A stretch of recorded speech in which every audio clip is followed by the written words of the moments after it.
Est-ce que les riches sont plus heureux? Combien faut-il gagner d'argent pour être entièrement comblé? Le bonheur est-il forcément corrélé au niveau de richesse? Le paradoxe d'Esterling apporte une réponse à ces questions. C'est parti pour quelques explications.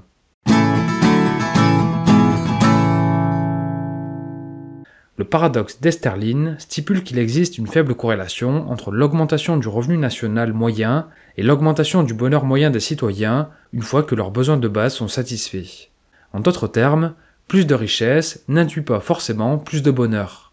C'est notamment l'économiste américain Richard Esterling qui constate le phénomène en 1970. De nombreuses autres études reprennent, confirment et complètent ces résultats.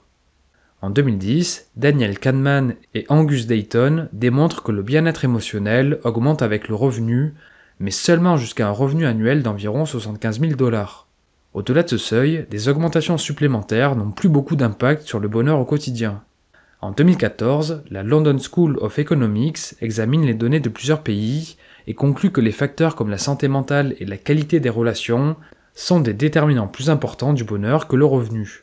En 2016, une étude de l'Université de Californie dévoile que les gens qui valorisent davantage leur temps que l'argent rapportent des niveaux plus élevés de bonheur. Elle suggère que la manière dont nous valorisons et utilisons notre temps peut être plus importante pour notre épanouissement que notre niveau de revenu. De mon point de vue, ces études mettent en évidence un point essentiel. Le bonheur dépend de plusieurs facteurs. On peut citer par exemple la qualité de nos relations, le fait d'être en bonne santé, la gestion de notre temps et évidemment notre niveau de réussite financière. Si l'on se focalise sur la composante financière, les analyses suggèrent qu'il suffit d'atteindre un niveau de revenu qui nous permet de répondre à nos besoins fondamentaux et d'assurer une certaine sécurité.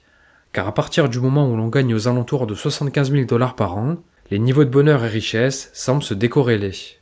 En résumé, à partir d'un certain seuil, il est inutile de chercher à maximiser son niveau de richesse pour être plus heureux. C'est ce que l'on appelle le paradoxe d'Esterling. Merci pour votre attention, j'espère que cet épisode vous a plu. Si c'est le cas, je vous invite à le partager, à me faire part de vos questions, remarques et suggestions. Pour finir, je vous invite aussi à vous abonner à la chaîne et à activer la cloche de notification pour être informé lorsque de prochaines productions paraîtront. C'était Mr. Fanjo, à très vite.